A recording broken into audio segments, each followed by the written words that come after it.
గాను అమరావతిని ఫిక్స్ అయ్యేలా. ఈ విషయం చెప్పండి. ఇది నేను చాలాసార్లు నేను అంటున్నాను కాదని నా మీద కూడా ట్రోల్ చేస్తూ ఉంటారు. అమరావతి మేము చట్టబద్ధంగా నోటిఫై కూడా అయ్యింది అని చెప్తున్నారు వాళ్ళు. ఇప్పుడు సర్వే మ్యాప్ ఆఫ్ ఇండియా అని ఒకటి ఉంటుంది. సర్వే మ్యాప్ ఆఫ్ ఇండియా అనేది ఒక ఫార్మల్గా ఒక ఎలక్షన్ కమిషన్లో ఒక ఇన్స్టిట్యూషన్. ఒక రాష్ట్రం ఏర్పడాలంటే పార్లమెంటు బిల్లు చేయాలి, ఒక రాష్ట్రం పేరు మార్చాలి అంటే పార్లమెంటు బిల్లు చేయాలి, లేదు ఒక రాష్ట్రం యొక్క రాజధాని నిర్మించాలంటే పార్లమెంటు చేయాలా వద్దా, శాసనసభ చేయాలా వద్దా అనేది దానికి డిఫరెంట్ ఇష్యూస్ ఉన్నాయి.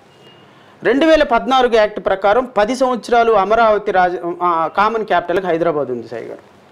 10 సంవత్సరాల ప్రకారం అమరావతి హైదరాబాద్ కామన్ క్యాపిటల్గా ఉన్నప్పుడు నువ్వు 2014కే బయటకు వచ్చేసి అంటే 2024 వరకు హైదరాబాద్ కామన్ క్యాపిటల్ని కాదు అని అంటే పార్లమెంటు నిర్దేశించిన దానికి వ్యతిరేకంగా మీరు ఇప్పుడు అమరావతిని రాజధానిగా ఫిక్స్ చేయాలన్నారు. అమరావతిని రాజధానిగా ఫిక్స్ చేయాలి అంటే పార్లమెంటు ఆల్రెడీ డిసైడ్ చేసిన దాన్ని మరలా అదే పార్లమెంటు ద్వారా అమరావతిని ఫిక్స్ చేయాలి కదా.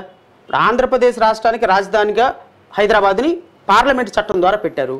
ఇది కాదు హైదరాబాద్ విజయవాడకి ఆంధ్రాకి రాజధానిగా అమరావతిని పెట్టాలి అంటే ఎవరు చేయాలి? మళ్ళీ పార్లమెంట్ అమెండ్ చేయాలా?